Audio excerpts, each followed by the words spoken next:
It's a 1.5-year-old male child who's presented with us with a history of passing a well-formed stool from an surgically made opening in the right upper quadrant of the abdomen.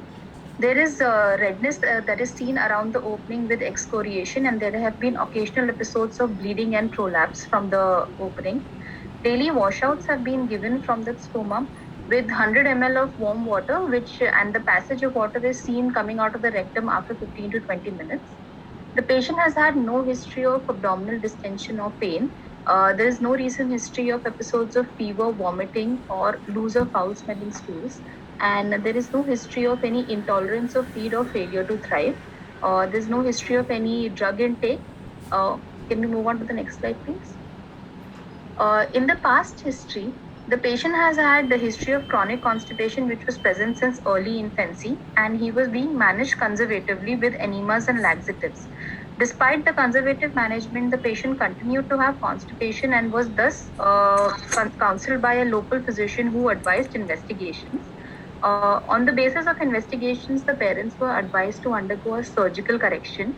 Thus, at the age of 1 year and 2 months, the patient has undergone the creation of the abdominal opening that we are seeing in the current clinical picture, as well as some biopsies which were taken. And on the basis of those reports, they were advised further surgical correction, and thus the patient has been on regular follow up. Antenatally, all the trimesters were uneventful. There was no history of any drug intake during the pregnancy. There was only one ultrasound scan done in the third trimester, and there was no anomaly reported on it. There is no history of maternal diabetes or hypothyroidism.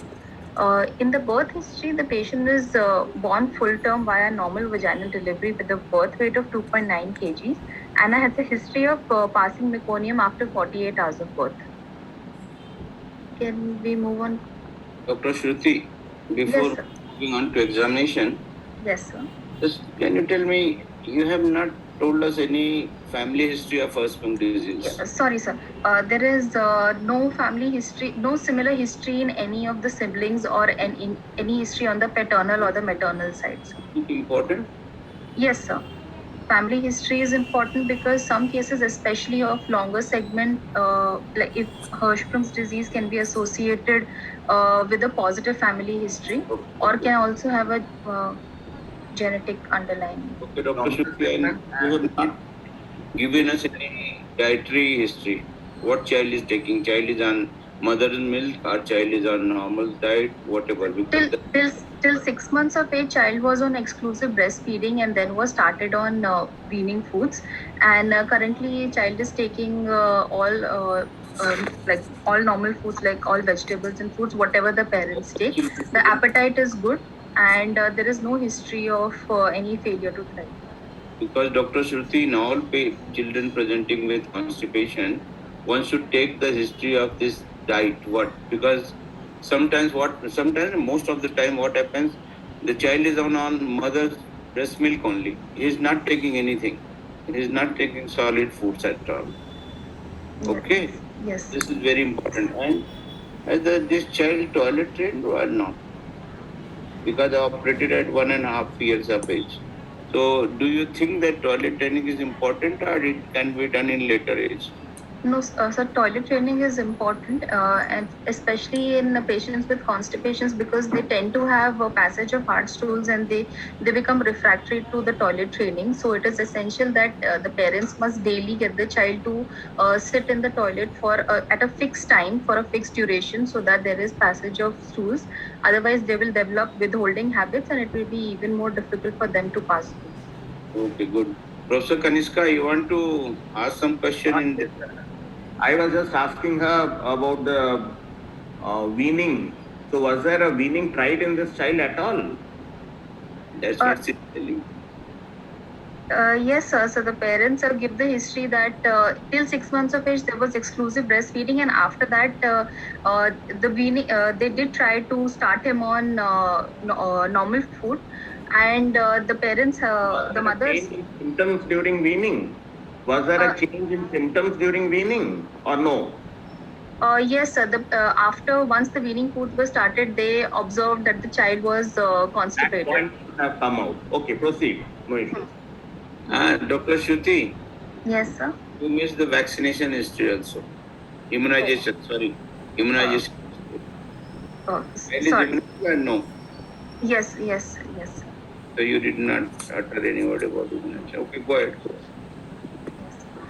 So on examination, the child was examined in a supine position. He is active and alert and has average built and nourishment. He has a weight of 11.5 kgs and a height of 70 centimeters.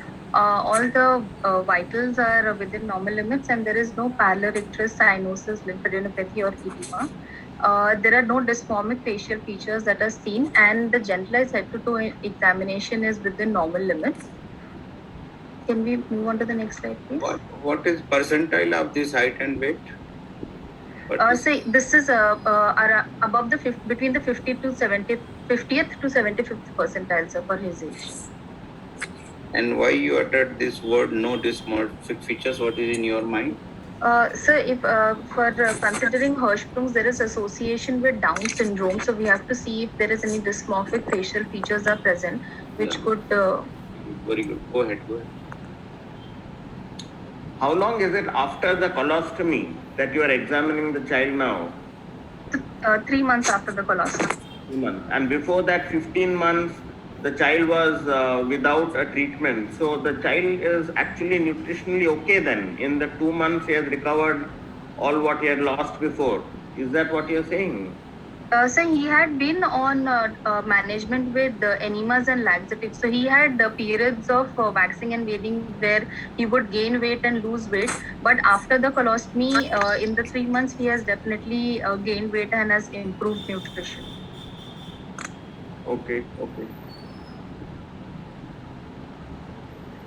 In the abdominal examination and inspection, there is a flat abdomen with a centrally. Yes, sir. On abdominal examination, on inspection, there is a flat abdomen with a centrally placed umbilicus, and a stoma is visualized in the right upper quadrant with a healed scar in the supraumbilical region. In the local examination of the stoma, there is a loop colostomy present in the right upper quadrant, which is showing pink mucosa and 2 lumina seen. There is no stomal bleeding or prolapse seen at present, and there is peristomal hyperpigmentation and excoriation seen. There are semi-solid stools that are seen coming out of the stoma, and there is a healed scar at the medial aspect of the stoma in the supraumbilical region. On palpation, the abdomen is soft and non-tender with no local rise of temperature.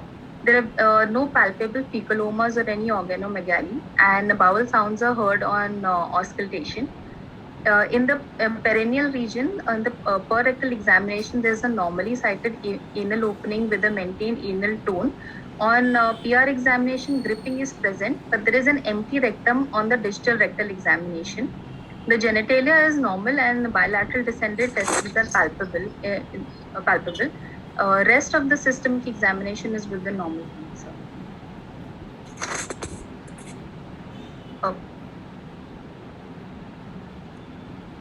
Yeah, you didn't tell us on what basis this colostomy was done. Dr. Mane has also asked that.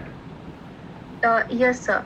So the child presented to us with complaints of recurrent episodes of abdominal distension and had conservative management done with enemas and laxatives.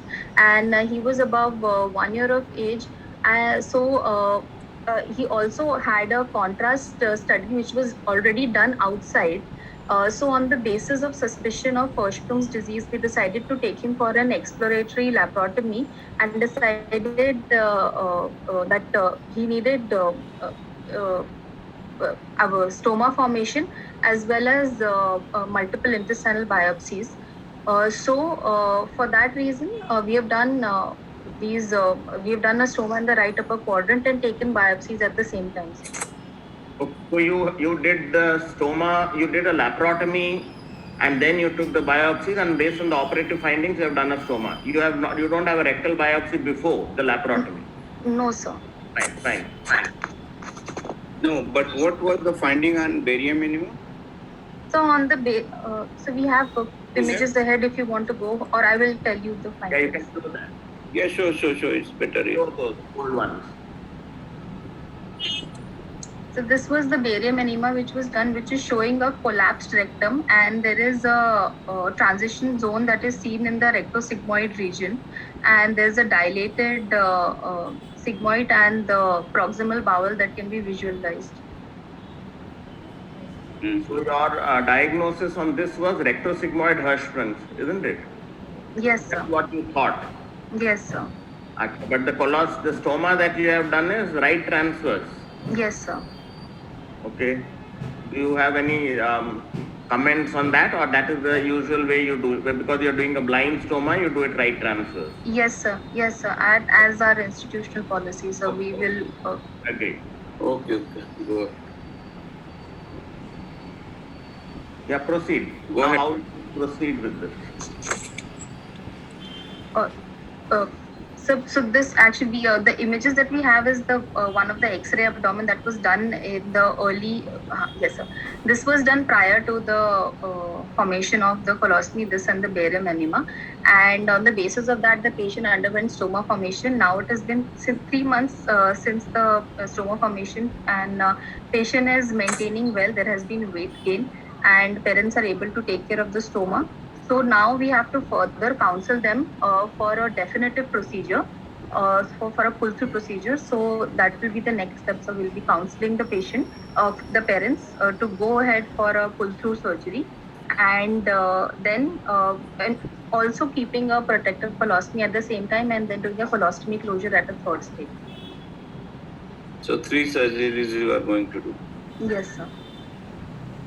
Shruti, Yes, sir. look at the classical rectosigmoid Hirschsprung disease here as seen on the barium enema.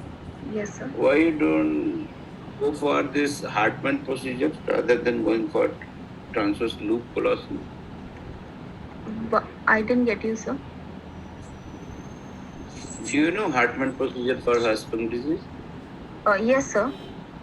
But I didn't understand your question. What did you ask exactly? Why you did not go for Hartmann procedure rather than going for this transverse loop colostomy?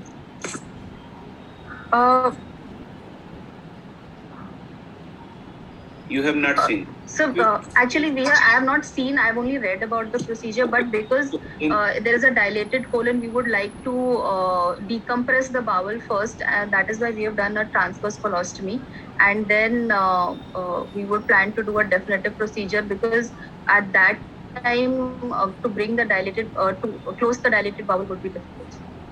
But I haven't seen a Hartmann's procedure happening. But what in this typical X-ray, what we would have done, we would have done the Hartmann procedure. Means you resect the Rectal sigmoid. above the just above the peritoneal reflection, close that end, and then you tight your ostomy 5 to 7 cm above the transition zone.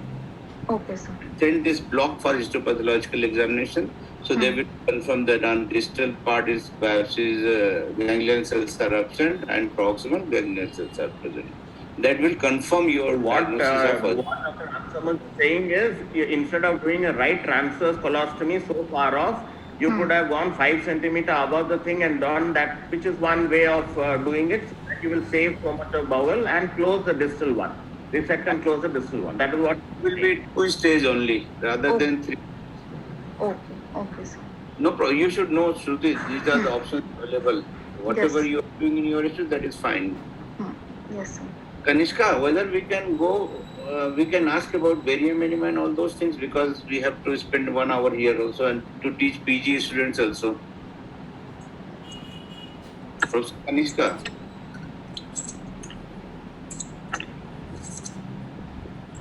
Dr. Shruti, are you able to hear me? Yes, sir. I can hear you, sir. Yeah. Can you tell me barium enema in a child maybe 1 year of age or maybe 6 months of age? How will you go ahead with this? So for the barium enema, sir, initially, at our institute, so we don't use barium for the contrast enema. We will use gastrografin, and we will use it in a dilution of 1:1 with the normal saline. So once the patient is taken into the fluoro room, we will initially first take a plain. Yes, sir. Listen, before taking into the fluoroscopy room, what precautions you will take? Anything you will advise sisters or doctors not to do? PR examination should not be done. And you should not give bowel washes also for 2 days. You should not give bowel washes also. Okay. Okay. This you have to- Why do we not do that, Shruti? What sir is asking? Why? So because that may distort at the transition zone that we may visualize may get distorted because of the bowel washers. Okay, remember that. That is what we conventionally think, but there is a contrapoint to it that once established, this transition zone doesn't change. So even if you wash and go, it will very much be there. But for your purpose, you remember what sir is saying. That's what we expect you to tell. Yeah. Oh, okay, sir. All Okay. right. And what you will do in this? What position and what dilution you have told already? Yes, What- sir. So yes, sir. So I'll take a consent from the parents and explain them how to do the procedure. Then initially we'll take the patient, we'll take the patient in the supine position, and then make sure that the abdomen, the rectal region is centrally placed. Before starting the procedure, we will turn the patient laterally on one side, and so that fold both the hip joints so that both the femurs are overlapping. And once the rectum is visualized properly within the fluoro, I'll insert a small feeding tube through the rectal opening and slowly inject the contrast while. Shruti, how much you will insert? So if we use an infant feeding tube, so just the tip where the side opening of the infant feeding tube should be just within the anal canal. Anal verge. Reason for that? So because if it's a very short segment, then I might cross it. If I'm putting too much of the tube inside, I might cross the actual transition zone and may not be able to visualize it. Okay. So you have inserted a tube, and then what will you do? Yes, sir. So under constant fluoro guidance, we will slowly inject the contrast to see whether we'll visualize the whatever transition zone that can be seen. Dr. Shruti, when will you stop injecting the contrast? So once I have visualized a dilated bowel loop, we don't need to go any further to inject the contrast. Good. And then you finish. Why not any further? What is the problem in injecting more? Yesterday we saw an X-ray in your radiology, so much injected. Why not inject more? So because we have already established the diagnosis. Besides that, it's a waste of your time. So because that is for Exactly. radiation, excessive radiation exposure as well, and it is not required because we Okay, have all that, and established. you also do not want to initiate an enterocolytic episode, etc., by flooding further. So all reasons, they're not required at all. Yes. Yes, sir. Go ahead then.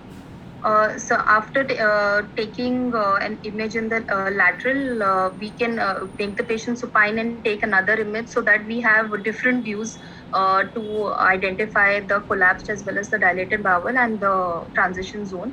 And once we have identified the dilated bowel, we can remove the infant feeding tube. And after that, the procedure would be over. And if the patient wants to pass, because usually after this procedure the patients might want to pass stool, so we can send the child to the washroom for that. What is, in your opinion, what is the role of post-evacuation this 24-hour film? After 24, you would like to take X-ray, or when you will take, when you will not take?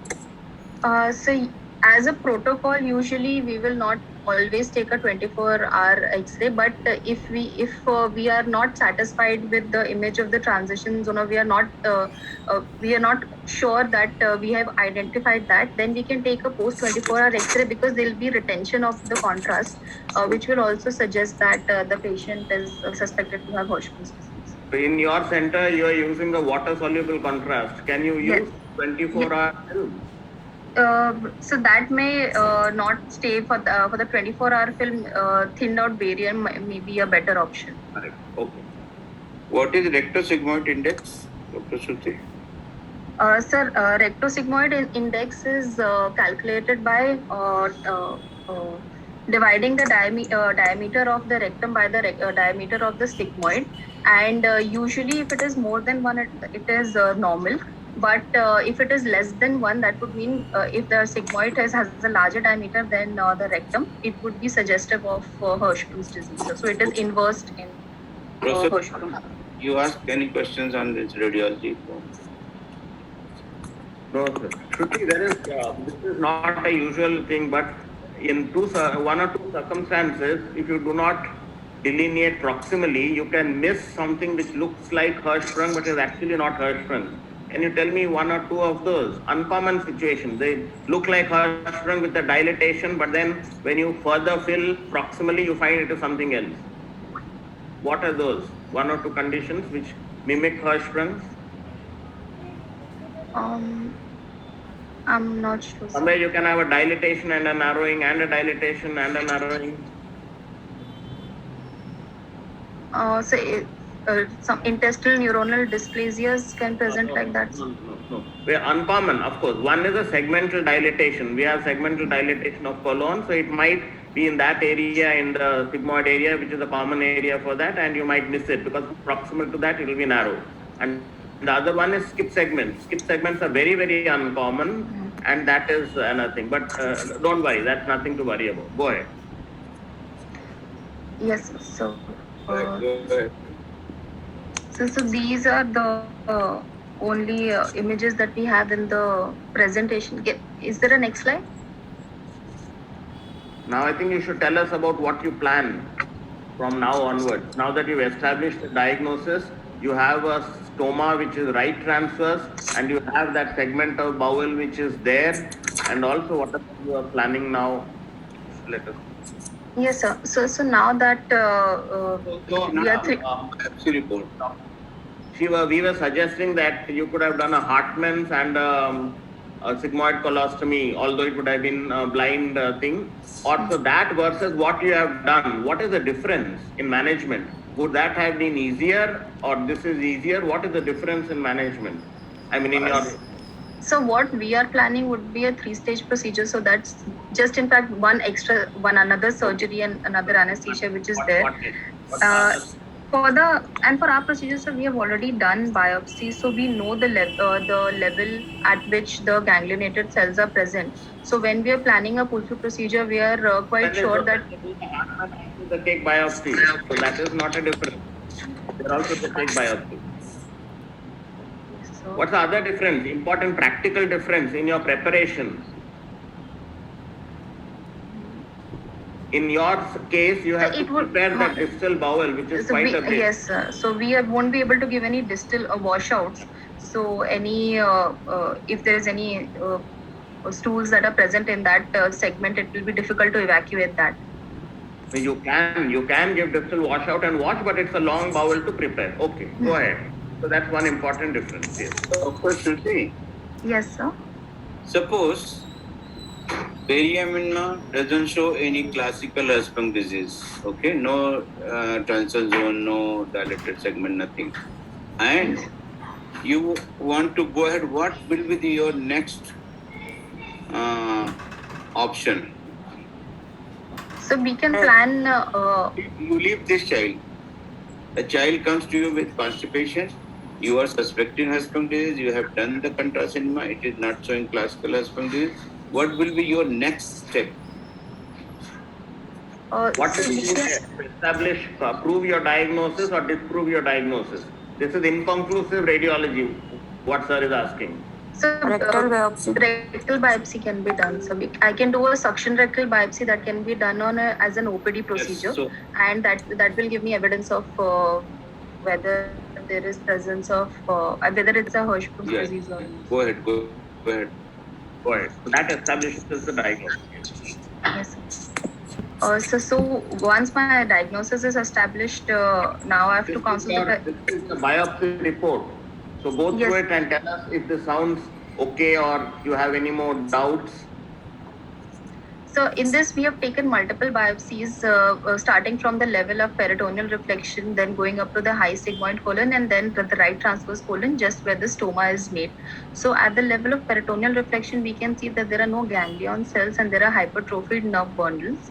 And even in the calretinine staining, there is no ganglion cells which are visualized. While at the high sigmoid level as well as the right transverse colon level, we can see the presence of ganglion cells. So we know that in this case, it is the classical Hirschsprung that we are So dealing with, because what is missing in the pathologist's description here in the second and the third biopsy? Presence of any hypertrophied nerve Not bundles. mentioned that. So you really don't know which part is transition. Yes. So they should have mentioned that clearly. Then you would have been very sure that high sigmoid is a normal ganglionated, normally innervated. Okay. Why have they done calretinine? Sir, it is more. It is more confirmatory. It's like one of the latest techniques in histopathology, and it is more confirmatory. Maybe, but do you, when you, if you have a doubt, if they have seen very clearly on HND, then they may not have done that, or they do it routinely in your center, is it? Yes, sir. I see. Okay, go ahead. So how much is cost of this calretin, and it is free to the patient? Cost, I'm not sure of the cost, sir. It is not. It's not free. None of this is free for the patients. I'm not sure of the cost. Okay. So if it is very clear on HND, maybe they would not want to do it, but it's okay. It is another additional confirmation. Okay. Yes, sir. Okay. So now what do we do? Yes, sir. So now we have to plan for the definitive procedure, sir. So for that, I would like to admit the patient, and then we have already. Then I want to do continue with the distal washouts to see that the distal colon, everything is evacuated completely. And I would like to counsel the parents regarding the Duhamel's procedure, which we would like to proceed with as the definitive surgery, and then accordingly prepare with the blood investigation, preoperative blood investigations, and then plan the procedures. Wait. Professor Kanishka, go ahead. Suppose this child, this child has some peristromal excoriation, you were saying, and suppose this child was not thriving well. You say that in 3 to 3 months he's actually come back to normal nutrition. Suppose he was not thriving well, how will you proceed? Sir, I would like to give, if there is active infection and excoriation at the region, then I wouldn't like to go ahead right away, especially if the nutrition is not proper. Maybe give him a trial of a couple more months to see if there is any improvement in the nutrition. But if there is no improvement, then I would still like to go ahead with the definitive procedure, since I'm going to keep my colostomy intact. So there is not going to be much change in that region. That won't be a part of any anastomosis, so it won't affect the healing overall. And I would still like to go ahead if the child is with a definitive procedure, if the child is not showing any nutritional improvement. Okay, how will you rehabilitate? One is nutrition, diet sheet, etc., etc. Anything else to ease the comfort of the child because of this excoriation, the pain, etc.? So we can give we can teach the parents how to take care of the stoma by application of barrier creams. Advise them to keep the stoma open as much as possible, not to keep it covered, because that will make the stool stay longer around the stomal region and cause more excoriation. So try to clean as soon as the patient passes stools, and keep it open and dry. Yes.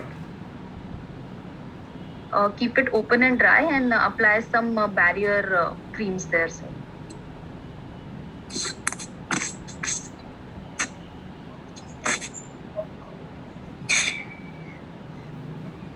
Right. So what else in your preparation? What surgery are you planning? Tell us. Sir, I would like to plan for Duhamel's pull-through, sir. Fine. Dr. Shruti? Yes, sir.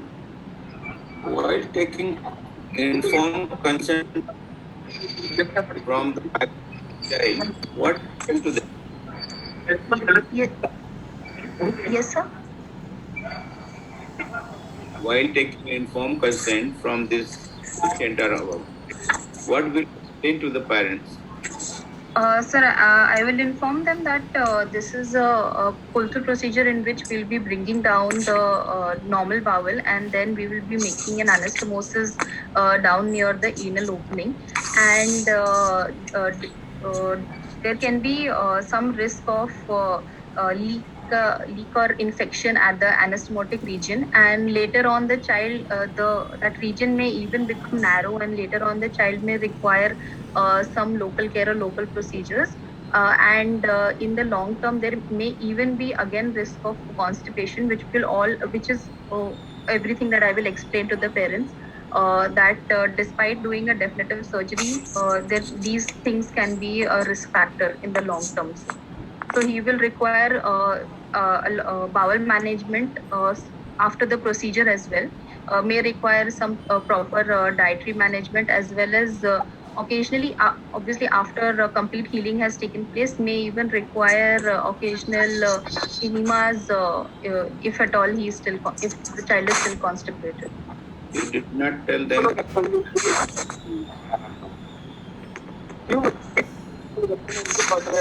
Shruti, I'm unable to hear, sir. you tell them about the possibility of ஒரு photo எடுத்தேன். some disturbance is going on. Yes, sir. I can hear you now, sir. I'm asking you not told a parent about this incontinence. Incontinence can occur after Duhamel. It not a very it may be possible, but it's not a very high possibility, sir, for incontinence to occur. Right? But it can happen, no? If you bring the bowel too low, it can cause it. Yes, sir. Where will you make diagnosis? Sir, I would keep it above the dentate line. How Few much centimeters, about 1.5 to 2 centimeters above the dentate line. Wherever you have done the biopsy, same place. If you have done a rectal biopsy, you go around 2 centimeter above dentate line, isn't it? Yes, sir. So I will go slightly above that site, because there will be some scarring in that region of the biopsy. So I would not like to Above include that. that. Okay. In Yes, this, I think done any rectal biopsy. In this patient, somewhere 1 centimeter above your dentate line, you will do your thing. You can't go very much above. Yeah. Technically difficult. Yes. Dr. Shruti, yes, sir. in this case, you have not done any rectal biopsy. No, sir. So what do you think? Suppose in one case somebody has done the full thickness rectal biopsy, and here you have not done rectal biopsy. You are going to do Duhamel procedure. Which one will be the easier? Which one will be, sir? Easier surgery. So this would be easier because our rectum is still a virgin area. We have not done any procedures there, so this may. So that is the other. Sometimes people say that disadvantage of this full thickness rectal biopsy, there will be scarring and dissection become very difficult at this level. Okay. Dr. So- Shruti, there's a question from Dr. Mane. Now, if you still say a child will get constipation, then parents will not agree, isn't it? So, what is a realistic outcome of rectosigmoid Hirschsprung? That's a common garden variety, 85%. So, what is a realistic outcome? Is what you must tell them. So, what do you think is a realistic outcome? Sir, initially in the early periods when the child is still being getting used to like in the post-surgery period, there may be some constipation, so we have to take care. But in the long run, maybe after once the child starts going to school of like up to 4 to 5 years of age, he may adapt to the new anatomy that we have created. But in initial period, there might be some adjustment which will be required. So we have to realistically tell them that even after doing the pull-through procedure, the problem doesn't completely resolve and may require some management. But as the child grows, this problem with I don't know if anyone will agree to that. See, the results with rectosigmoid Hirschsprung and Duhamel are very, very clear, or with whichever thing. So with rectosigmoid Hirschsprungs, this is not a big problem. Most of them have absolutely no issues. A very small percentage of them will have some bowel issues, maybe a little hurry, maybe a mild constipation, which will settle down, but it doesn't take years to settle down. Yeah, after Duhamel thing, it settles down very fast, and by their next birthday, they are perfectly okay. It's just a very mild bowel thing which might persist. So things are very, very optimistic for Duhamel and things and rectosigmoid Hirschsprung. So you must be clear about that.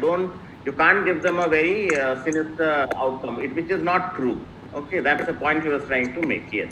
Okay. Dr. Shruti, yes, I agree with Professor Duhamel procedures. So you don't have to worry, but yes, you have to tell everything possible to the parents. Shruti, I am just thinking, suppose Dr. Samuj, so there's 15 minutes left in the session. Do you want to continue with the case discussion or do you want to make your presentation, sir? 15 minutes are there, no? Yeah. Okay, just asking some question. Let us finish 2 minutes. We'll go on to. Then Professor Kanishka will present, then I will present just 5 minutes. 5 minutes are enough for me. 5-7 minutes. Dr. Shruti, Yes, sir. if this barium suppose patient would have come to you, any other thing you would have done in this child to avoid so much surgeries and all those things? So since the child has come at a later age, he is already above 1 year of age, it may be difficult because there might be significant dilatation of the colon. I can give a trial of enemas to bring down and enemas and washouts and try and bring down the colonic dilatation. If it's an Dr. Shruti, yes, sir. here there was no dilatation at all, not much of dilatation. What would you have done in this case? Other procedure? So if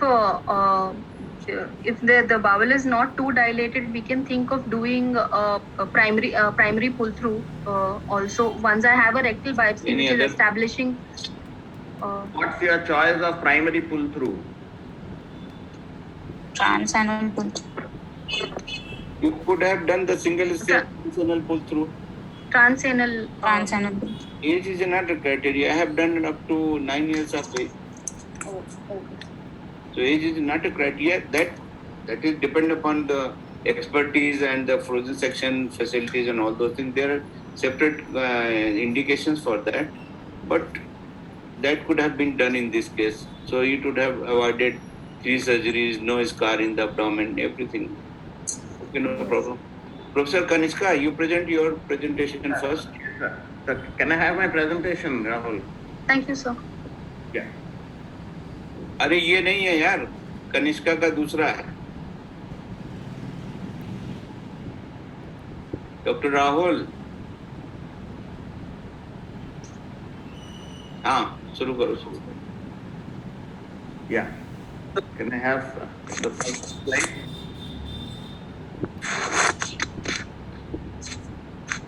Yes. So we have gone through the talk on Hirschsprung's rectal biopsy. I will just use 4 slides just to summarize the standard management of Hirschsprung's using histology. So the diagnosis is confirmed with the rectal biopsy. There is no doubt about that. We need to have the rectal biopsy. The colostomy can either be blind or a leveling colostomy. A blind colostomy is what is done in many places where we do not have an intraoperative leveling. We saw an example of a blind colostomy either in the right transverse or 5 centimeter proximal to the transition zone. But when the transition zone is not evident grossly, it becomes difficult. So a leveling biopsy is the ideal thing to do if you have the facilities for that. Pull through may be single staged or staged, depending on expertise available, the age, the dilatation, etc. And those are the various means. And you might take laparoscopic assistance for the biopsy, for the mobilization, for the pull through, and combinations thereof. Next slide. Next slide. Yeah. So the common variety rectosigmoid Hirschsprung's is where you have, when you have a very clear transition zone on the contrast enema. So we take biopsies, you have a rectal biopsy for diagnosis, then you open, and then you can take your biopsies proximal to the transition zone, the leveling biopsy, and in the dilated zone, and where you get the distalmost biopsy being ganglionated, 0.1 point biopsy, there we send a ring, a donut, what she was mentioning, and that will confirm circumferential innervation all around, and we do the stoma there. And if it is not dilated, you want to proceed with the single stage pull through, you proceed with the single stage pull through. Next. Right. So this is the current procedure in flavor which many of us do, the transanal endorectal pull through. Remember, a very important point is that there should not be much of proximal dilatation. It is difficult if you get that large bowel into the and crowd it into the pelvis, and it should be you must have good histological support because it's a one-stage procedure and there is no going back again for any corrective measures. So these are the two important prerequisites when you go ahead for this procedure. The rest of it is this is how the another appearance of your transanal endorectal thing is when it comes out, and you will initially take dissect up, and when you go into full thickness, after that you go well into the dilated zone. You will take a donut there, get your donut clarified that yes, it is ganglionic, and do the anastomosis. Next. This is a long segment colonic. When we say long segment colonic, we mean anything proximal to rectosigmoid and extending up till the ascending colon. The earlier terminology used to say long segment is proximal to the left 1/3 of the transverse colon, but then there was an area between the transverse colon and the ascending colon which was not classified. So currently, when we say long segment, we specify colonic, which means the entire colon, but not extending into the ileum. If it extends into the distal ileum, then it becomes total colonic. So long segment colonic, these are typically long transition zones. So although grossly it may suggest somewhere, the histological transition zone may go into the dilated part. So a good leveling is extremely important here. And as you can see here, although the dilated part was in transverse colon, the final normal innervation was in the ascending colon. So sometimes you will have to resort to a tumble down procedure when it is more proximal to the right half of the transverse colon. Next. Total colonic aganglionosis. When your diagnosis is suspect here and you open and you have a gross transition zone, it is very easy to take leveling biopsies proximal and cite your ileostomy. But where you do not have a transition zone, it becomes difficult and you have to still take colonic biopsies instead of directly going on to the ileum for biopsies. Now the appendix is not used for any purpose at all in a diagnosis of total colonic aganglionosis. So we do not teach anymore that the appendix is taken and then you decide where you will do the next biopsy. If you want a distal biopsy, you take a distal ileal biopsy. That gives you a diagnosis of an aganglionosis. That is a narrow area, and then you take more proximal biopsies depending on where the dilated zone is for your leveling. Next. Right. Ultra short segment Hirschsprungs, or interchangeably called internal anal sphincter achalasia. Here the rectal biopsy is a little different. It is not taken 2 centimeter above the dentate line. We begin just above the dentate line, 0.5 centimeter, and either take 2-3 in that zone, which technically is a little difficult to take, or we take a long continuous strip like a myectomy, which will give us a diagnosis plus which will also be therapeutic. You would have established the diagnosis here with your anorectal manometry, not by a biopsy. There are changes which are seen in histochemistry, etc., in internal anal achalasia, but that is not how we go about in this. We establish the diagnosis with the anorectal manometry and then go ahead with this sort of a strip biopsy.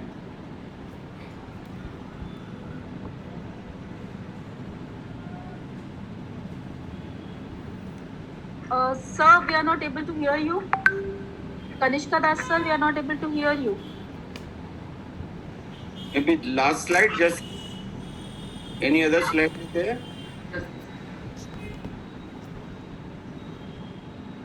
Sir, we are not able to hear you. Dr. Kanishka? Just chat. Dr. Kanishka Das, sir, we are not able to hear you. I think Dr. Kanishka Das, sir. Can you put my slides so that I can finish it? Yeah.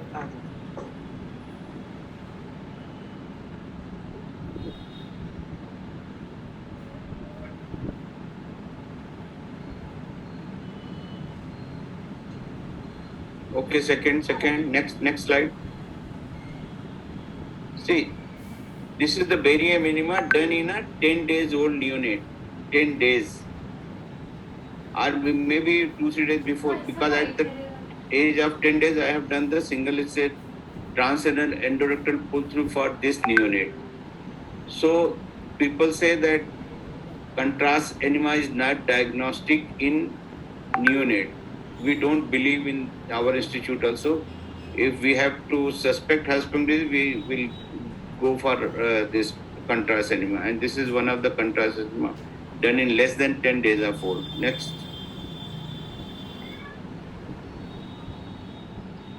And in our institute, what we do usually, we prepare the ball by giving total gut irrigation.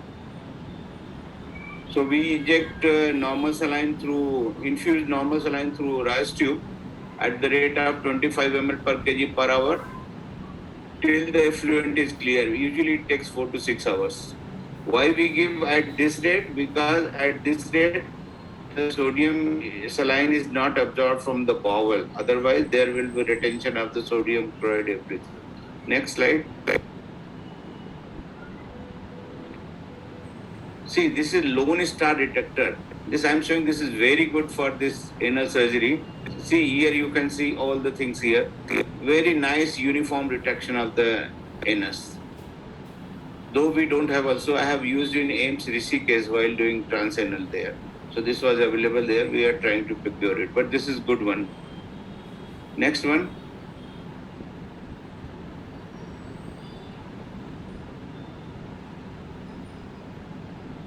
Next. Here see, we have taken the sutures in the mucosa and then we are going for submucosal dissection.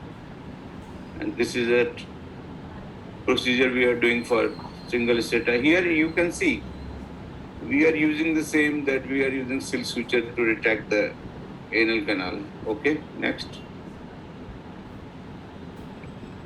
In between, we have done one thesis where we have correlated the level of agangliosis, which is seen on the contrast enema and histopathological examination.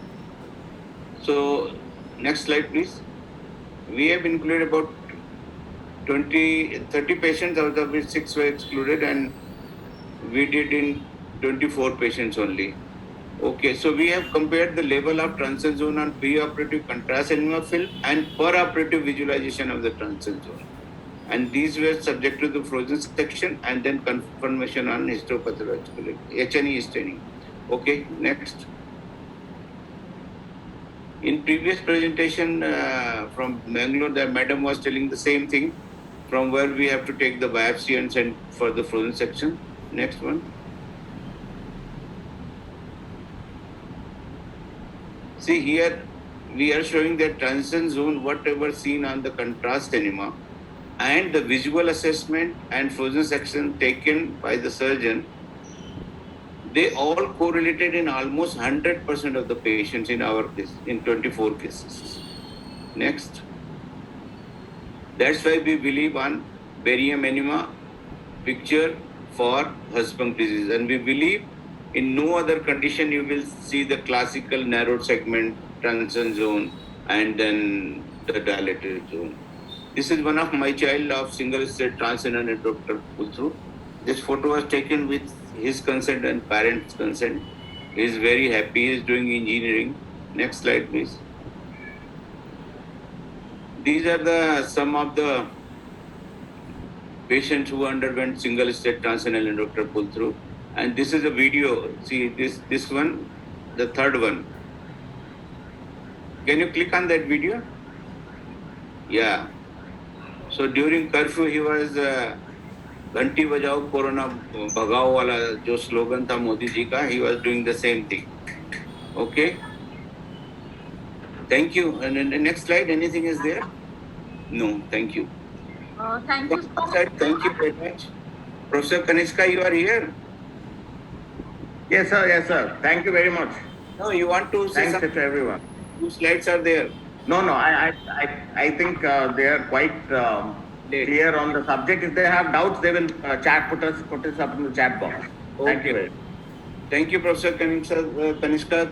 Thank you, organizers of this PGCME. Thank you, everyone. Very heartfelt thanks to you, Dr. Ram Samaj, and to Dr. Kanishka Das for being the faculty for this session.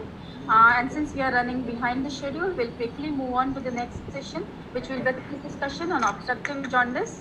The case will be presented by Dr. Taha Daginawala from JJ Hospital, Mumbai, and the faculty for this session is Dr. Ashley D. Cruz, who is a senior consultant pediatric surgery and head of the solid organ transplantation at Narayana Institute, Bangalore, and Dr. Prema Menon, who is a professor pediatric surgery at PGI Chandigarh. So we'll be sharing the screen, and Dr. Taha will be presenting the case. Thank you, ma'am. Good morning, teachers.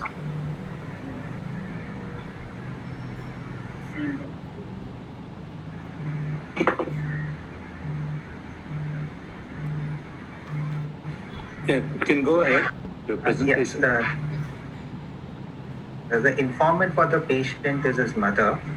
We have a 3.5-month Hindu male child born of non-consanguineous marriage who is residing at Akola, Maharashtra and belongs to lower socioeconomic class, who presented with chief complaints of yellowish discoloration of the eyes and over his body from the third day of life. He's been passing dark yellow colored urine since third day of life and passing white colored stool since 2.5 months. The child was asymptomatic at birth, after which the mother had noticed a discoloration, yellowish discoloration of his eyes, which gradually progressed over her body over the next few days, for which the patient was admitted on the third day of life in a neonatal intensive care unit, where he was kept for 7 days and received medication and phototherapy and was discharged after 7 days. However, the discoloration had not completely reduced. It had persisted over the body and regressed gradually, but the discoloration of the eyes has persisted thereafter. The patient has been passing dark yellow colored urine since the third day of life, which is staining his nappies. Since 1 month of age, the mother has noticed that the child has been passing white colored stool with an intermittent yellowish tinge in it. You can have the next slide, please.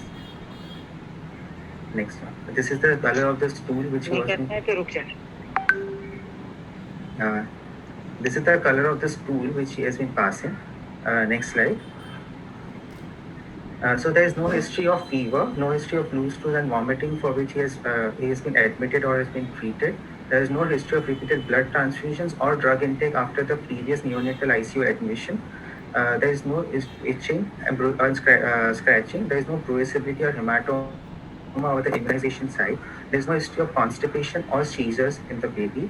There is no abdominal distension, bleeding per rectal, or refusal to feed, and the child is gaining good weight. There is no family history of similar complaints in the other family members. The patient presented to hospital with the above complaints and was investigated with blood investigations and ultrasonography. In the antenatal history, the mother is gravida 2, para 1, has one abortion 4 years back with one live issue. She has no history of diabetes mellitus or hypertension. She has a history of fever. Next slide, please. She has a history of fever in the third trimester, for which she had taken paracetamol and has taken an iron and folic acid supplementation and was immunized and registered. The child, next slide. The child was delivered at 37 weeks of term by cesarean section. Next slide, please.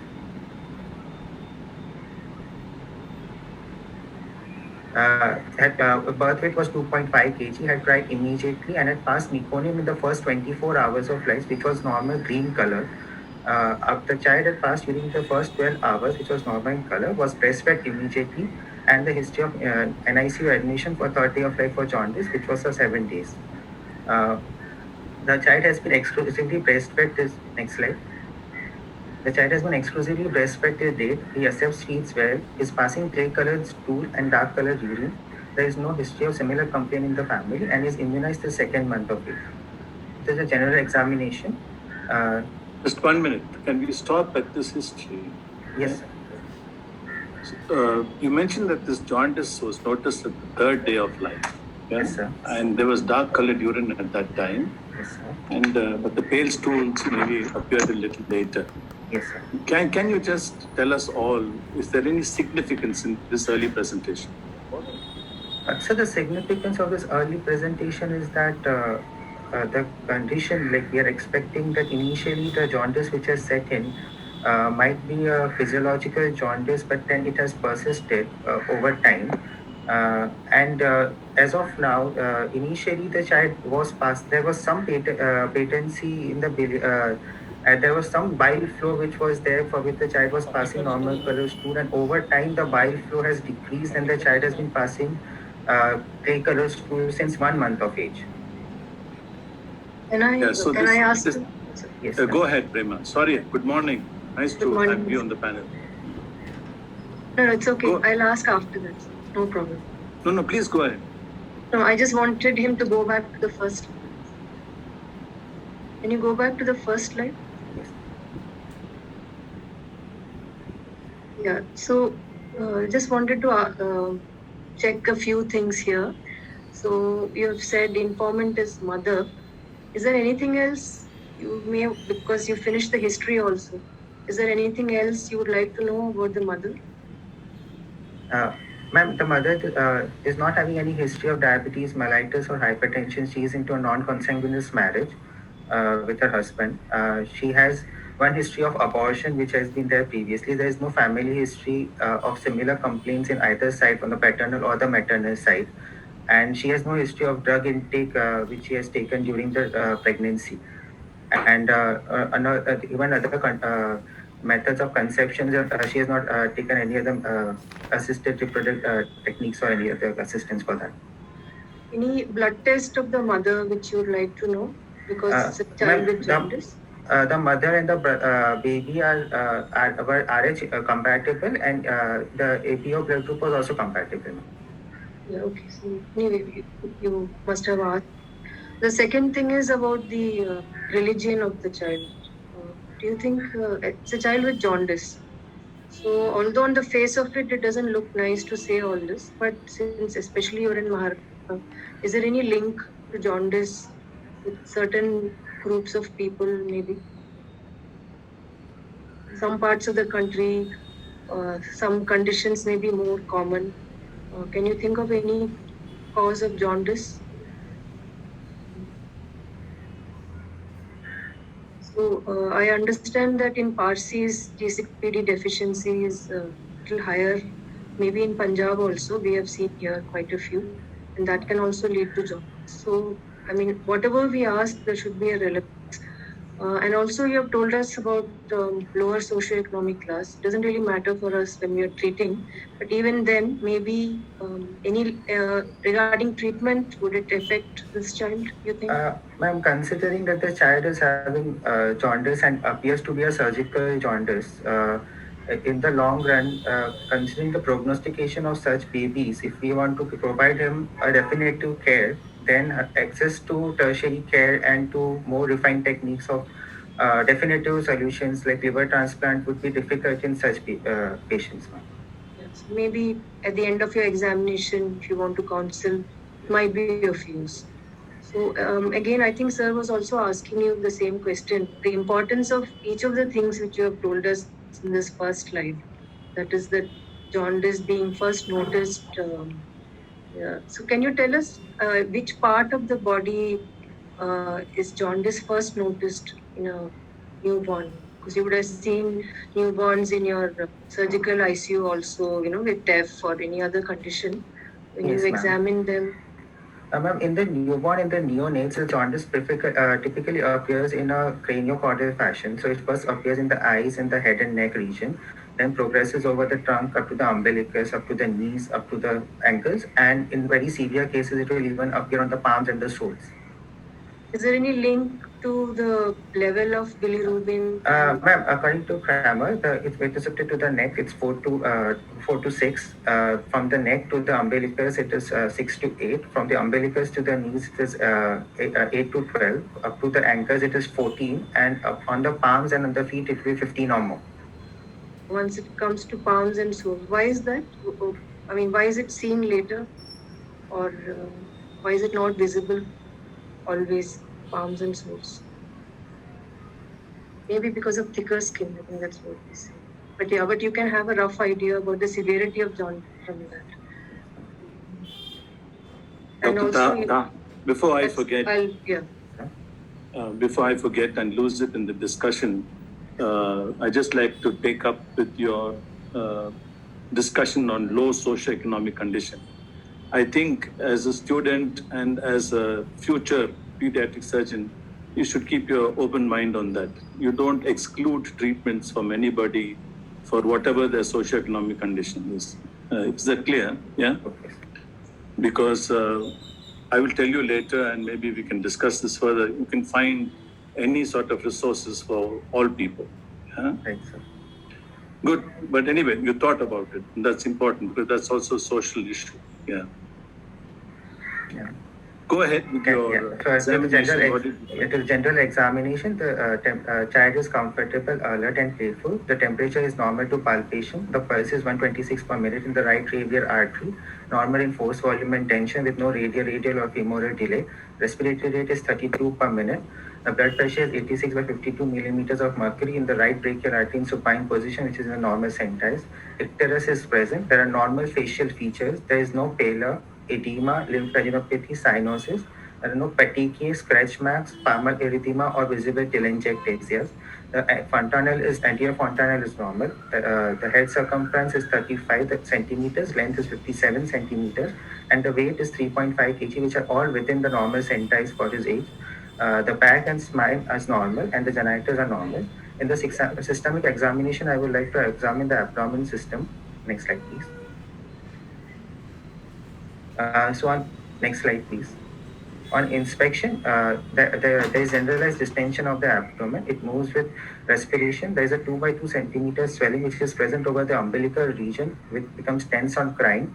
There are no dilated veins, redness, scars, sinuses, or fistulas over the abdomen. There is no visualized fullness or lump. There is no swelling or impulse over the inguinofemoral regions, and bilateral renal angles show no fullness. On palpation, all the inspectory findings are confirmed. The abdomen is soft, distended, abdominal girth of 36 centimeters, and is non-tender. The liver is palpable 4 centimeters below the right costal margin in the mid-clavicular line, is forming consistency with a smooth surface, a well-defined lower margin, and is non-tender to palpation. The spleen is not palpable. There is a reducible swelling, which is 2 by 2 centimeters in the umbilical region, with a 1 centimeter palpable defect, which becomes tense on crying. There is no redness or tenderness overlying it. There is no impulse over the inguinal or femoral orifices, and on rectal examination, stool was present, which was clay colored. Coming to percussion. I don't know. So at this level, would you say that this baby is a fairly healthy, classical sort of features of a child who you can suspect biliary atresia in? Yes, sir. The baby is healthy. The child has been passing, he has gained weight. He has been passing clay-colored stool and has dark color urine. So he's a good, healthy child, and he doesn't have any syndromic. He does not have no syndromic features. There are no signs of advanced liver cell failure in this case. Excellent. So all these would point to a fairly normal classical evolution of biliary atresia, right? Yes, sir.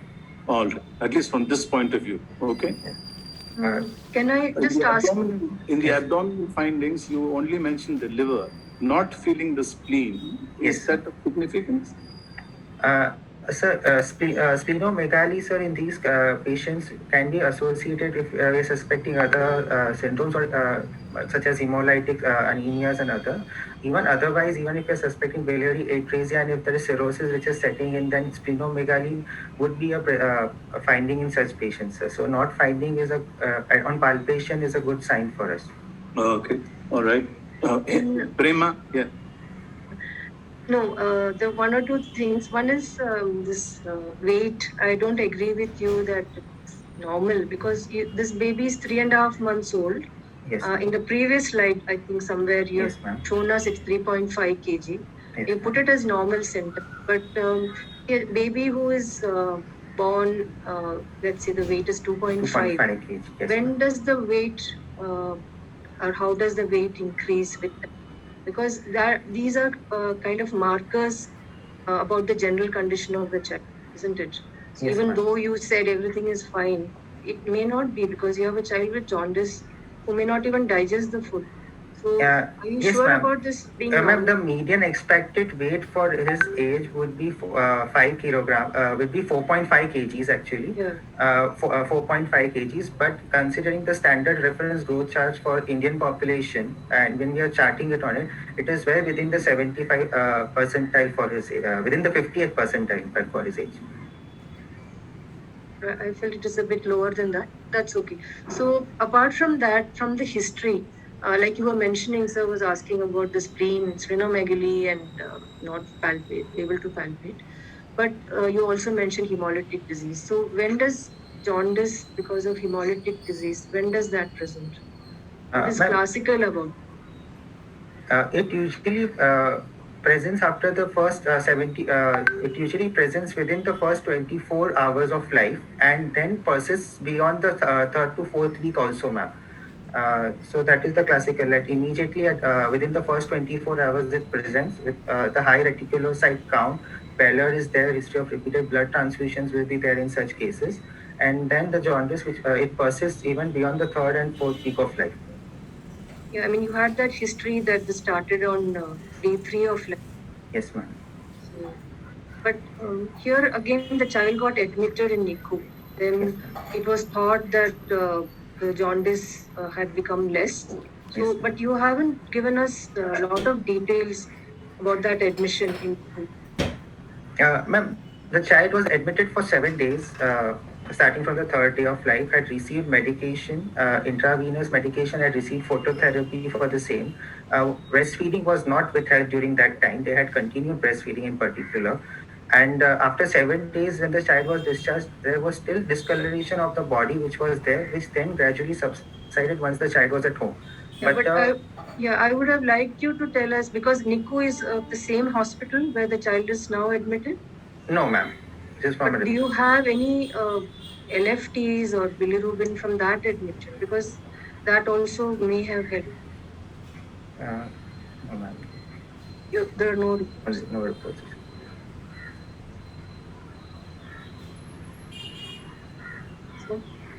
But I think you were going to palpation. I think. Yes, sir. Coming to percussion, there is a tympanic node which is present all over the abdomen. The liver span is 7 centimeters in the mid-clavicular line from the right 6 intercostal space to 4 centimeters below the right costal margin. On auscultation, bowel sounds were sluggish. There is no audible bruit or venous hum. Respiratory system bilateral air entry is equal. There are no crepitations or wheezing. S1, S2 are normal. There was no murmur which was auscultated, and the CNS examination was normal. Next slide, please. Okay. Yeah, keep going, keep going. Sir, I would like to conclude with the summing up all the histories, physical examination and findings. We have a child who is having obstructive jaundice with no signs of liver cell failure. Most probable diagnosis would be either biliary atresia or a cholelithiasis. That's your clinical impression. Clinical impression. Dr. Prema, anything? What are the positive features here to say that this obstructive jaundice is from your clinical examination history? Ma'am, the thing is that the child is passing dark colored urine and clay colored stools along. When you say clay colored, you will have to say that it is continuous. It is not intermittent also. Like, yes, ma'am. There was intermittently, isn't it? Yes, ma'am. It was there all the time. It was only an occasional slight yellow tinge, which, as depicted in the picture, even if we compare it to a stool color chart, it comes to two of the stool color chart. Can you have some yellow color even in a somewhere in the stool, even in a child with biliary atresia? Yes, ma'am. It is possible because the epithelial lining of the gut which is shed, and because of the jaundice which is there, so even that may impart a yellowish color to the stool.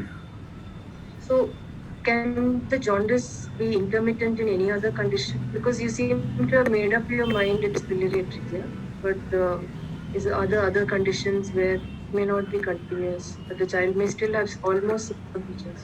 Ma'am, inspissated bile syndrome may be a thing where intermittent jaundice may be there. Even neonatal hepatitis, it can be intermittent. Yes, ma'am. But there is no history of fever and. No, it's not always necessary that you have fever and etc. You can have a hepatitic liver, which is secreting bile not continuously, but not adequately to color the stools well. So you must not rule that out. So you have got only pale stools, high colored urine, and some pruritus, I thought, but otherwise you have no strong thing for biliary atresia diagnosis at this stage.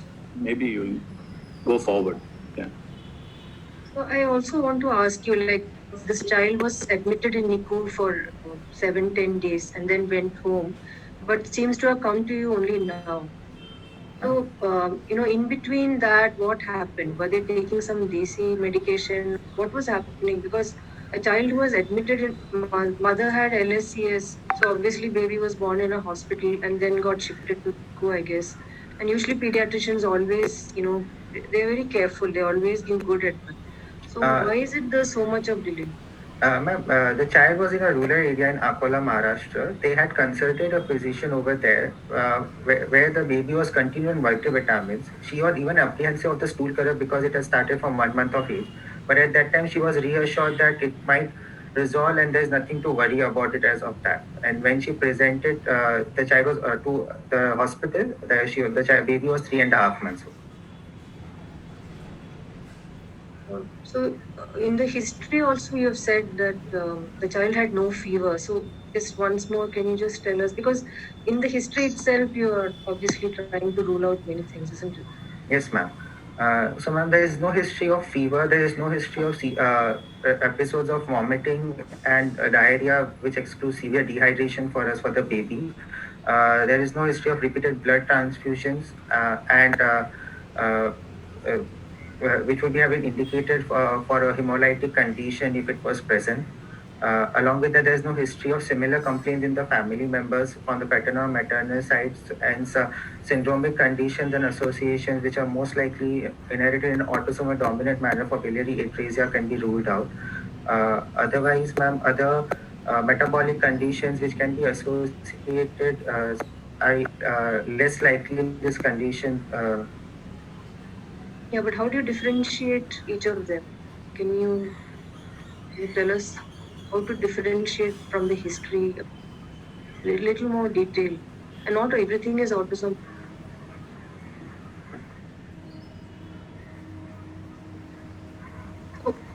If this child is, reasonably well and there's no history of fever, so in some ways we are ruling out sepsis, I guess, because septic causes, they are more sick.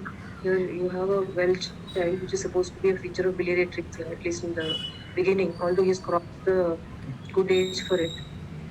But even metabolic disorders, I think you can probably, because I thought you kind of hurried through your general examination.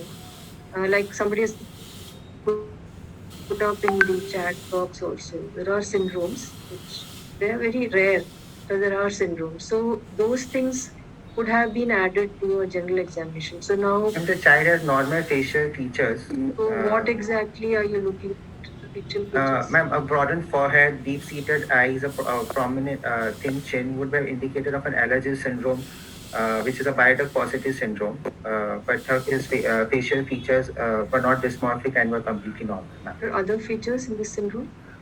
Ma'am, the eyes were also normal. The pupil was not, there was not an ectopic corrective pupil. There was not a slit-like pupil. There were no anterior synechiae. The fundus examination we do not have, so we don't know whether a posterior embryotoxin was there or not. But otherwise, the eyes seemed normal. There were no cherry red spots and any other conditions such as the KF rings, which could be visible otherwise from the general examination. The cardiac anomalies are associated? Yes, ma'am. There would be what ventricular tetralogy of Fallot with a ventricular septal defect and overriding aorta pulmonary stenosis is common. There will be butterfly vertebra which would be present in such patients. What are other syndromes? Any trisomies are associated? Ma'am, trisomy 18, 1321 may be associated with cholestatic jaundice in the neonatal period, ma'am. But so you've discussed all the possible, etiologies that are there, but we are dealing with a child with an infantile cholangiopathy, an obstructive cholangiopathy. So we will take it now from a surgical point of view. You said biliary atresia choledosis. Any other condition that presents at this stage? Suppose there was some ascites, minimal ascites, or some fluid in the abdomen, which you detected. From a surgeon's point of view, would you find any other diagnosis that can present in this period with obstruction, with jaundice, in an infant or neonate? Yes, sir. Inspissated bile syndrome. Yeah. Could you have a perforation of the common bile duct and some sort of ascites or peritonitis? Yes, primary biliary peritonitis may be present. So go on to how you would proceed with this child. How would you now, what tests would you do? And I would request Professor Prema to take you through the various stages of testing. What will you start with first, and then what will you, just if you can briefly tell us and give us the significance of each test. Yes, first I would like to start with the blood investigations. So I would like to get a hemoglobin, the total WBC counts, platelets, the international prothrombin time, and the international normalized ratio.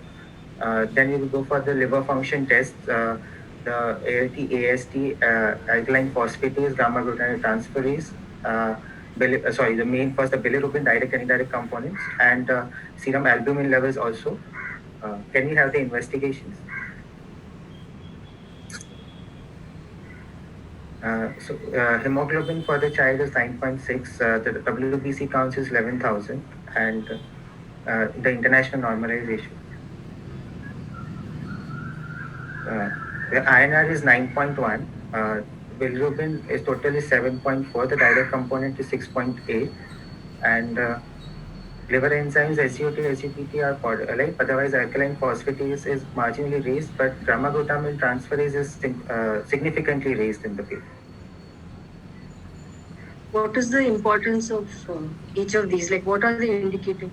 Ma'am, the total bilirubin is in the range for jaundice. It's more than 2 at this age. The direct component is definitely more than 20%, hence it is an predominant conjugated bilirubinemia.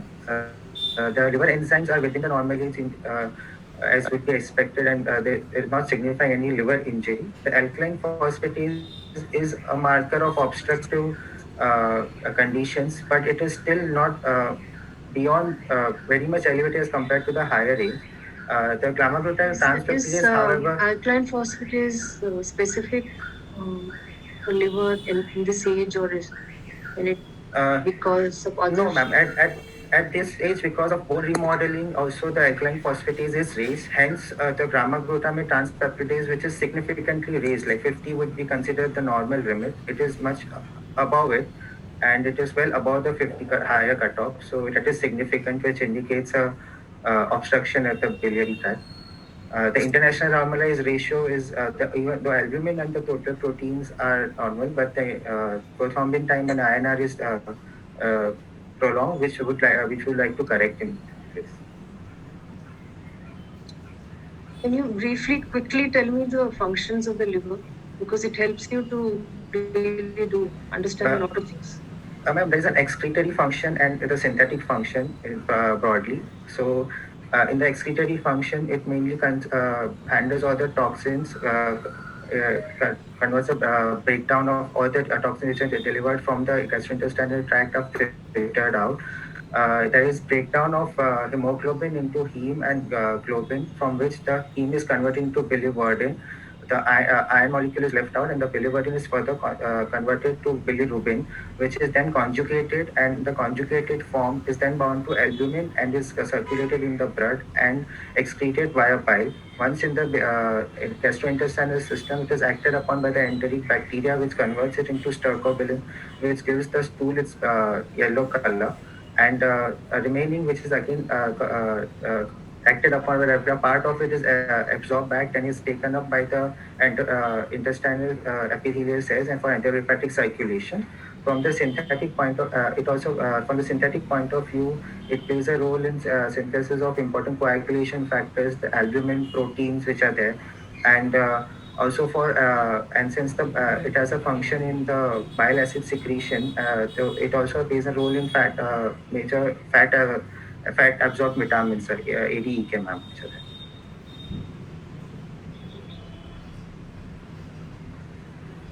Is this albumin good? Yes, sir. It is good. Next. I would like to further investigate this child with an ultrasonography of the abdomen. So how valuable is that investigation? Did you mention the torch? I might have missed it. The torch. Tell me about the torch. Full form of torch? Ma'am, toxoplasma, rubella, cytomegalo, herpes simplex, and hepatitis virus. What does OATS stand for? Ma'am, there are other viruses also, such as reovirus, rotaviruses, which are there, which can be present. Can you link this in some way to the fever of the mother? Third trimester? Yes, ma'am. The mother had a history of fever during the third trimester. But there was no history of rash, but fever was there.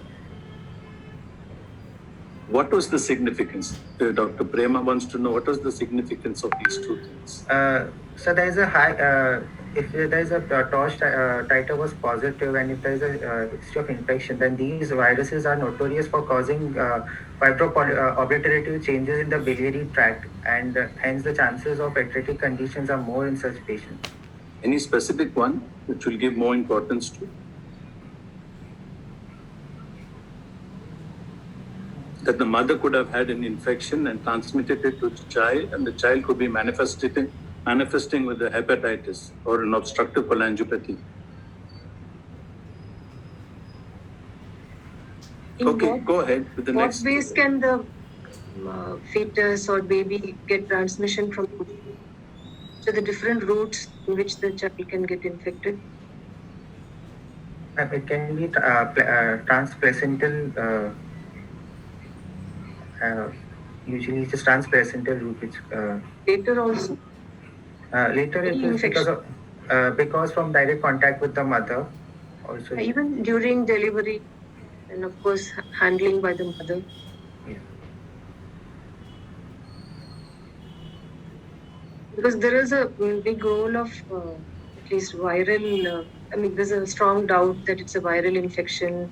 At least some people think that may be the reason, which could be before birth or very early in the postnatal period where it has occurred, and so it doesn't manifest so quickly, and then later it's a reaction to all that, similar to COVID perhaps, I don't know, but something, it persists, it continues, that inflammatory process continues.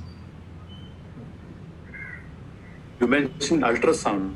Can you just tell me what you would expect to find in your ultrasound? I would like my sonologist to provide me with the findings whether there is free fluid in the abdomen or not. The liver in this condition, what is the span, the echo texture, the biliary tract, whether the gallbladder is visible or not, intrahepatic and extrahepatic radicals, dilated, not dilated, the dimensions would be expected. Even the portal vein, the portovenous Doppler would also be asked for in the same setting, so that you can have an at least hepatofetal or a hepatofugal flow which is there. The spleen, any associated visceral anomalies, whether the spleen is present, not present, this all would be expected from this. We would like to know all this from the sonographer. So I'll ask you for a little clarification on 2 points you made.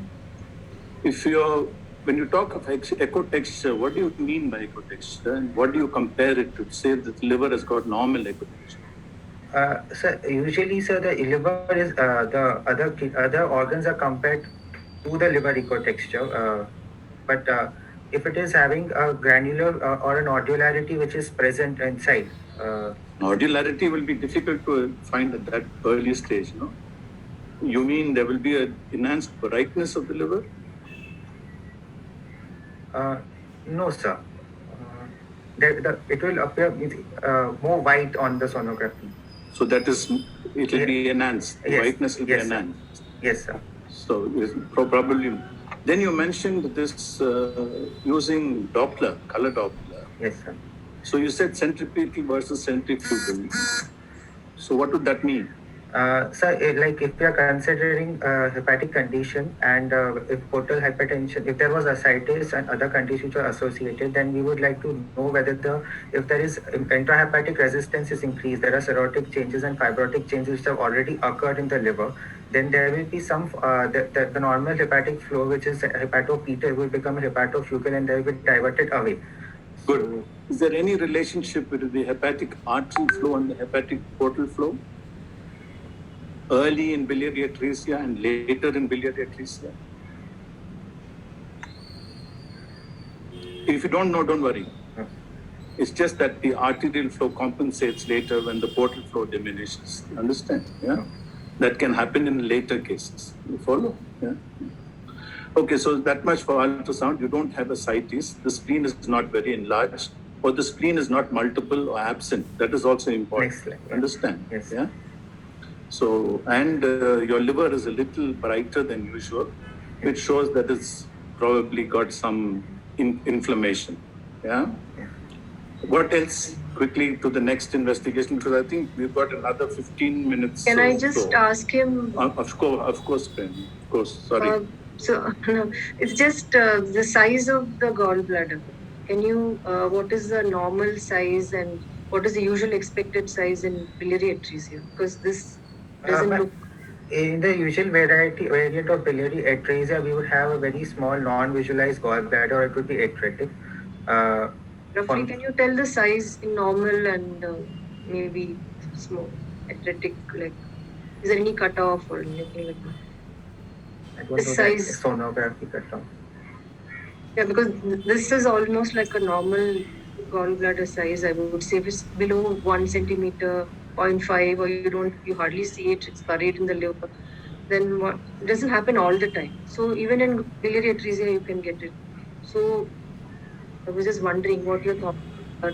Normally, ma'am, it would be 1.5 to 2 centimeters would be the normal gallbladder. In case of a child with biliary atresia, the gallbladder might be very small, hardly a centimeter, or sometimes only a fibrant remnant may be there. There might not be any luminal filling which would be which would be visualized on the ultrasonography report.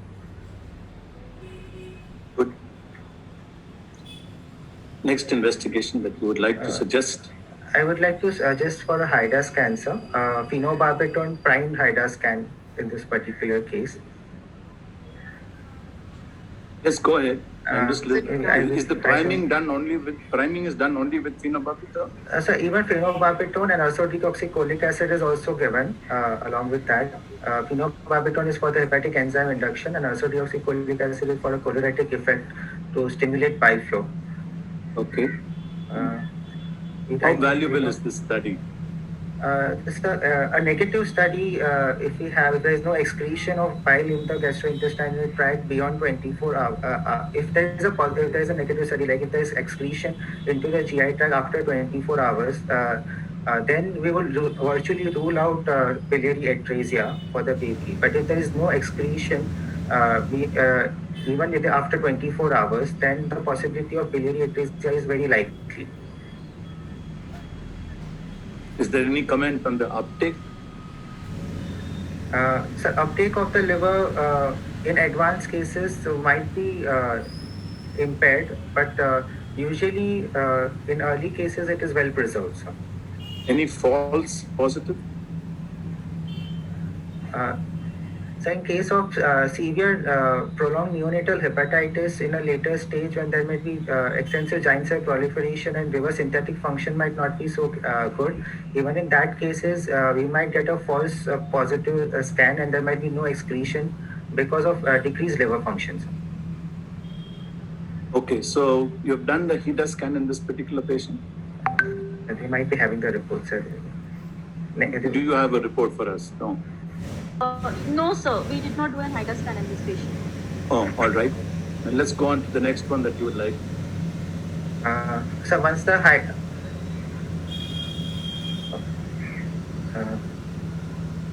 Do you want a liver biopsy?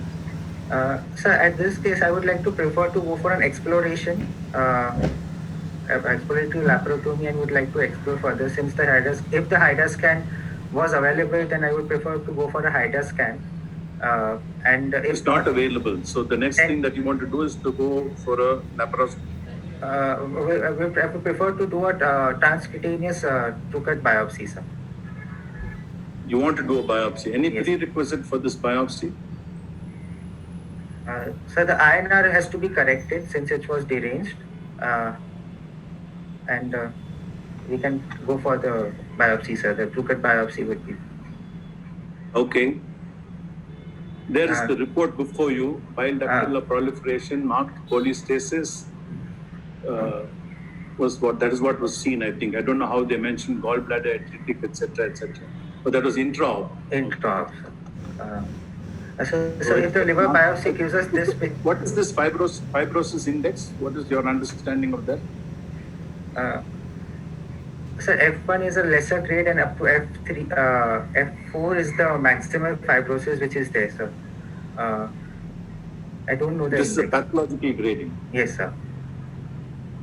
So which means that you must have a very good facility to be able to interpret a biopsy, isn't it? Yes, sir. Yeah. Okay. All right. So if the liver biopsy, as in this case, would be if it is suggestive of bioductal proliferation with stasis and giant cell transformation, then we would like to explore the child and counsel the parents regarding the portoenterostomy and also regarding the prognosis of the child in general, about the chances of the child having the survival of the natal liver, whether the child would require a transplant later on. The counseling of the parents and the family is very important before proceeding for surgery. So you're putting a lot of weightage on your biopsy. Yeah. Yes. Okay. Just wanted to ask, like, you seem to have mixed up many things in this biopsy because liver biopsy is very different from biopsy at the porta because that happens after you fully. They have taken the intraoperative biopsy, ma'am. The hospital has done the. Yeah, I mean, this will not be available on table. It's not like a Yes. frozen section which you get and then decide whether you want to operate or Yes, not. ma'am. So it's more the surgeon's decision at that time. And yeah, so, I mean, but this gallbladder doesn't correlate with your ultrasound finding, isn't it? Yes, ma'am. But supposing it was a bit dilated, supposing it was dilated on table like the ultrasound report, Ma'am, you have tried to do anything? Yes, ma'am. We would have aspirated the gallbladder and would have checked for the contents of it. If it was very clear fluid, like almost serous, and did not have any color tinge to it, then we would have proceeded for the dissection at the porta and for proceeded for the portoenterostomy. Supposing it had bile. In that case, ma'am, we would like to proceed for intraoperative cholangiogram for the patient. What are the possibilities? The possibilities are that when we do a cholangiogram, it might reveal that there is no contrast which is entering into either the common bile duct or into the intrahepatic or into the hepatic ducts. Other possibility is that there might be a distal patency which is there and dye is entering into the GI tract, but it is not going proximally into the intrahepatic radicals. I mean, if it goes distally, then you will not get bile in the gallbladder because it is just communicating with the distal duct. Whereas if it communicates proximally, but you may still have AHP, isn't it? Yes, ma'am. So the more Yeah, common finding is to find the gallbladder might have some, mucus, and if you inject it, it will go into the distal duct, but it will not go proximally. Have you seen or are you aware of paucity syndromes? Yes, sir. Biotic paucity syndromes are known, isn't it? Yes, sir. They're part of the spectrum of disease. Yes, sir. So how would you define that, if you can quickly tell me? So on the biopsy report, we will look for a bioduct to portal ratio, portal tract ratios, and if the ratio is less than 0.4, normally it will be 0.9 to So 1. how many of these tracks should you examine before you come to this conclusion? So you can't tell it on one. You have to do multiple. So that's a pathological technique. You understand? Yeah. And on your cholangiogram, can you find this feature of, fiddlery, sort of fine little ducts inside which are not arborizing? Will that fit this diagnosis of paucity?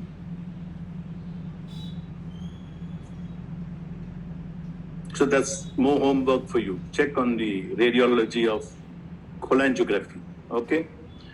Anyway, we'll move on. So what is this procedure that has been done? You are showing me some portal dissection and some 150 microns, but there is no mention of any anastomosis or any set of bile flow during the procedure. Can you elaborate that, or do you know? Yes, but the processor will basically dissect the fibrotic gallbladder and the fibrotic remnant of the extrahepatic biliary tract which is there. We'll continue our dissection proximally up to the level of bifurcation of the portal vein into its left and right branches. The extent of dissection over here, we will try to put slings around the portal vein and along both the branches, and we'll also sling the arteries while we do the dissection for better control. When we come to the porta, it is very important to dissect posteriorly and the small draining vessels which are from the portal tract directly draining from the liver and from the caudate lobe will be ligated and taken down meticulously, for which the slings, if they are put in place, will give us good vascular control at that time. Once we have completed the dissection at the portal plate, the extent of dissection varies, but usually on the right side we go up to the gallbladder fossa, and on the left side we go up to the recesses of Rex, which is where the umbilical ligament joins with the portal vein, left portal vein. Once that much area is cleared, then the fibrous remnant which is there is excised at the level of the liver capsule and is removed. Once the fibrous... Why don't you go deeper into the liver tissue and you'll find more ducts probably there? So there are studies which are considering deeper dissection, but if we do a deeper dissection, then the chances of fibrotic obliteration of the small ductules which are opened up are also very good, very good. So you will stay on the liver capsule and you'll go to these two extreme right and left corners. Yeah? Yes. There are some other minor landmarks, but we'll probably hear it in the next lecture coming up. Yeah. So what do you expect? What do you tell parents when you have done this photo? And Dr. Prema, I'm sorry if you haven't. I just wanted to ask him, while suturing, what should you take? Ma'am, we will take the area outside of the excised, just superficial from the liver capsule. We will do the suturing outside the part of which you excised the fibrous remnant. And also, I think towards the duct, you have to be very careful there, where you expect the duct to be there. Thing for the cone itself, but the center. But the lateral parts are also very important because you might end up closing the duct which is coming out from there. And also the length, I'm assuming that we are doing a Roux and Y. Yes. So what is the length of that loop and what is it? Ma'am, the place from where we harvest the Roux limb will be approximately 10 to 15 centimeters distal to the DJ flexure, and its length per se will be 35 to 40 centimeters, ma'am. What is the importance of that length? Ma'am, why is it that not shorter? Ma'am, the length helps us in achieving decreasing the chances of reflux and hence the chances of postoperative cholangitis for such patients. Good. So, what story will you give the parents? I am the parent. What sort of advice would you give them? Broadly, these patients can be classified into two groups. Immediately after surgery, there will be a group. This particular case, I think, is about 90 days plus. 90 days plus, sir. So, we'll be counseling the parents that the optimal period of the surgical outcome has been exceeded, However, since the baby does not have any signs of liver cell failure and is maintaining good nutrition, we could expect outcomes which were applicable for those who are within that age, within that range of operation. Overall, the children can be divided into two broad classes, like those who are having bile flow after surgery and those who will not be having bile flow after surgery. So if the baby, there's 30 to 40% chance that the baby might not have bile flow after surgery. The remaining 2/3 of the patients will have some bile flow within 10 to 14 days after surgery. If the baby is not having bile flow, then we would counsel the parents that we might need to put him on for a transplant as early as possible. However, if there is good bile flow, then out of that part, What will you consider? I think we are coming close to end of time. So what will you consider to be a successful Kasai portal enterostomy? Have you got some parameters, some objective parameters? Sir, objectively, sir, there will be good bile flow. There will be conversion to colic stools post surgery. The child will, that will be within 10 to 14 days of surgery. There will be continuous passage of colic stools. There will be decrease in jaundice, which is there. Reversal of jaundice is a very important sign which we will look for the success of the procedure. Do you have a number and a time frame?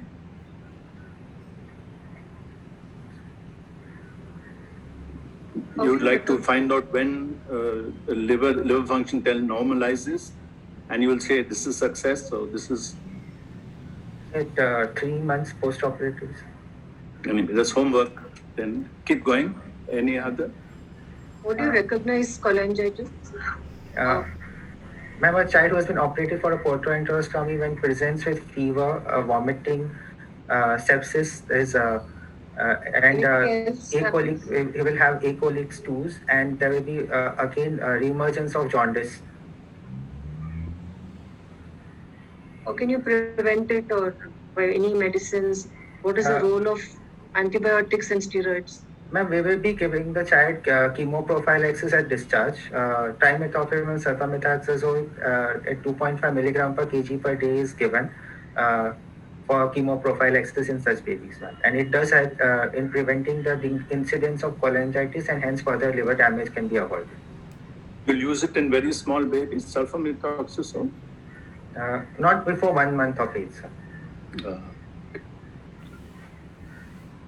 So you'll use antibiotics. What about steroids? Professor Prema asked you about steroids. Will you use steroids? Sir, steroids are advocated, sir, in some regimes. Dosage of 2 milligram per kg per day, tapered over 6 weeks, and even in cases of cholangitis, especially when the child comes with cholangitis and is within passing acolic stools, once you have excluded florid infection and the WBC counts are within the normal, then even pulse steroids regimes are now implemented. There is a Juntanto criteria, pulse steroid criteria, which has been recently been evaluated for 15 days of pulse steroid given in such patients, which has given good promising results, sir. We have 5 more minutes to go, sir. Yeah, will conclude very soon. Thank you for informing us. Just a couple of questions. What is the outlook for biliary atresia today versus 10 to 15 years ago? So what will you tell a parent? Sir, in the last you said about 2/3 will drain bile. Yes, sir. We'll grant you that maybe 1/3 of the 2/3 will get acolic and remain acolic, so which means they've got native liver survival, right? Yes, sir. Yes, sir. And the other 2/3 probably will need some additional help. That's what you're suggesting. Yes, sir. Yeah. So with the additional help, what is the sort of outcome that you will advise parents? Sir, with the additional help, sir, especially considering the prospects of liver transplant, we can counsel the parents that if their child has worsening liver failure post-operatively, then he can be a good candidate and be provided with a liver transplant, which will help in at least improve the survival of such patients, sir. Do you have any? I mean, you can't tell them maybe so not. Statistically, the native liver survival in such patients at 10 years of age is approximately 40%.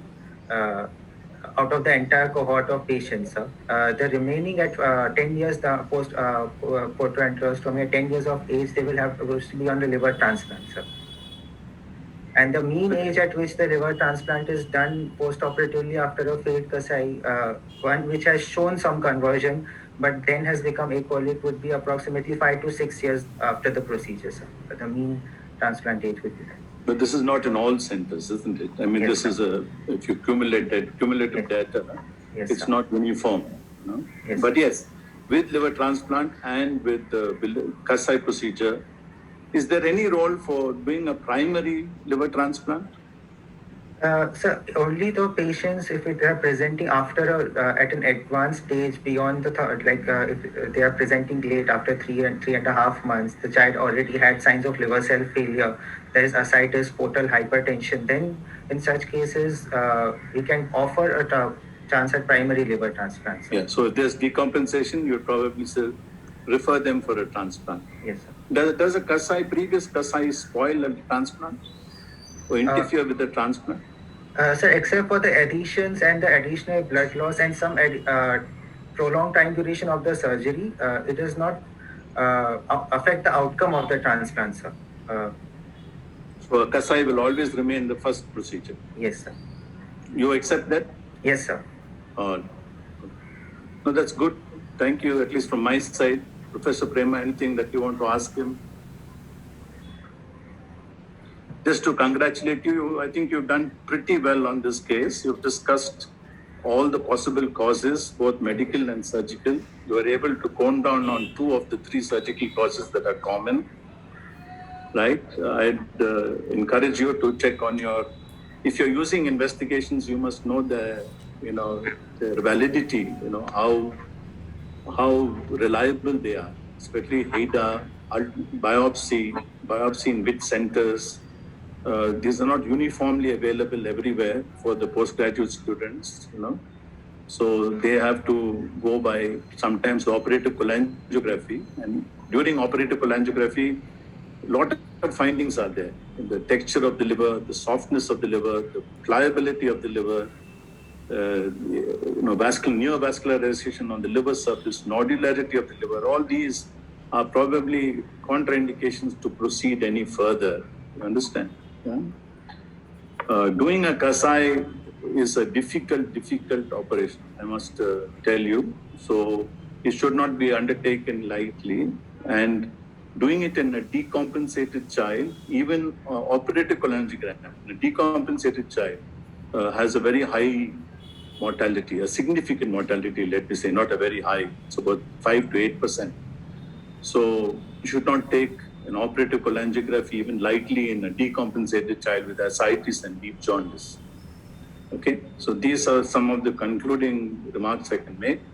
And as a transplanting center, I can say that we have managed to, at least many centers in the country today, have managed to improve the outlook for biliary atresia from what used to be 30% to 40% for native liver survival long term to almost 90% survival now with combined procedures. You understand? And basically to you and to all the juniors, money is not an impediment. So there's no socioeconomic group. And I was rather intrigued with your Hindu baby, as Padma asked in the beginning. I was wondering whether the Hindu babies had more predilection for jaundice, and biliary atresia. Anyway, so that's with that I'll conclude. Professor Prema, you want to say? Yes, he answered well. We could have asked many other questions, and we don't have so much. You did well. Thank you. Thank you. Thanks to you, Dr. Prema ma'am and Dr. Ashley sir. And thank you so much, Dr. Taha, for such a nice presentation. Yeah. So we move on to the next session.